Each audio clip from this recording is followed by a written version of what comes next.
I'm getting toward the end of my green spinning. Remember this? Yep, there's a little twisty sticking out. I'm getting a little bit low on my favorite green, which is the goldenrod with iron water.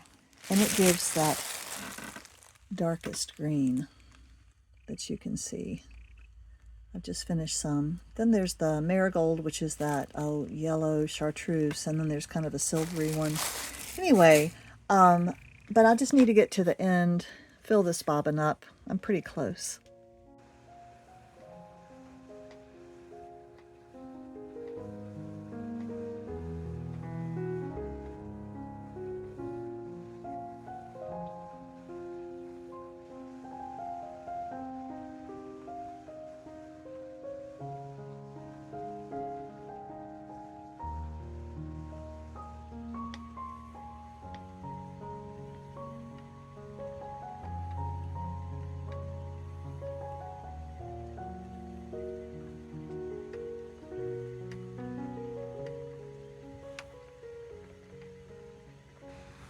And now, if you've been wondering why my spinning projects go so slowly, now you know why. It's because I spin slowly, but I enjoy it. And I'm not in a rush to get my yarn finished because I don't have planned projects for it.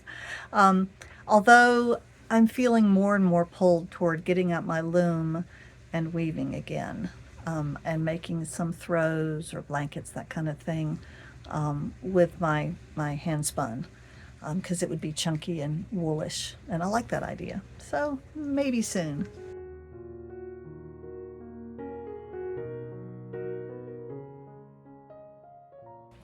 I did finally get back to my favorite fiber store in New Bern. It's about 30 minutes away, but I just don't get to town very often. And the lovely lady who owns the store there, Pam, she had my last red bat. We've been doing red bats a long time. This is my last red bat I'm going to spin up. It's going to fill up this bobbin, which is going to be plied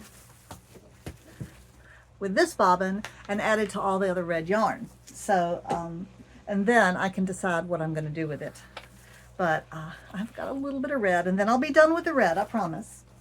The other thing she had in a basket, and I was so tempted, I just couldn't resist. Well, she had these little rolags she had done up.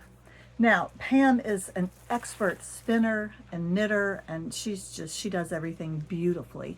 And so she volunteered at Tryon Palace, which is a historical colonial governor's mansion in New Bern, North Carolina. And they have all kinds of people who demonstrate, docents and stuff. So she went there to spin, but if she was making rolags, she probably was using a drum carder. Anyway, she made these, and they're more gold than red. They got more gold than my others, but I just couldn't resist them. So I'll spin those up, and I don't know what I'm going to do with them. But then I saw that she had these. Look at that. And she did these with students, so the kids did these. Of course, it was her wool, but it's very bluey green, and it's got some other stuff in there too. But it's in rolags and ready to spin, so it's not going to get all muddied up by combining it with itself. And I was wondering, because I have not a whole lot of the green left, what if I spun this up and I combined this, plied it with my green and chartreuse? I wonder what that would look like. I'm going to hold it up next to my bobbin and see what we think. So that's what my plan is for the upcoming spinning. And I really am thinking, I really want to weave again. My weaving situation is not great. I don't have a great place to put my loom when I am warping it up. But, we can overcome that. But my biggest problem with weaving is that I don't know what to do with the stuff I weave. It's all flat. I could turn it into a poncho, or I could do more shawls or scarves, but we live in a pretty warm place. Our winter's not very long, and we don't need a lot of winter stuff. So I'm trying to decide what to make that would be a useful item from my loom. It's a 32-inch Asford, so it's a pretty wide loom. It's bulky to use, and it's not on a stand. I think that's the reason I struggle with it. I would love to have a shorter, 20-inch or something like that, 22-inch loom that was quicker for making things like scarves. So this is what's coming up along with the red on my spinning wheel, and I hope you've enjoyed this. Today Adam and I are in Edenton, North Carolina, just for a lovely day trip. We're at the visitor center in the Penelope Barker house right on the water. It's a gorgeous day. Edenton is a historical colonial city. We're going to go see that really cool lighthouse over there.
This is the cupola house.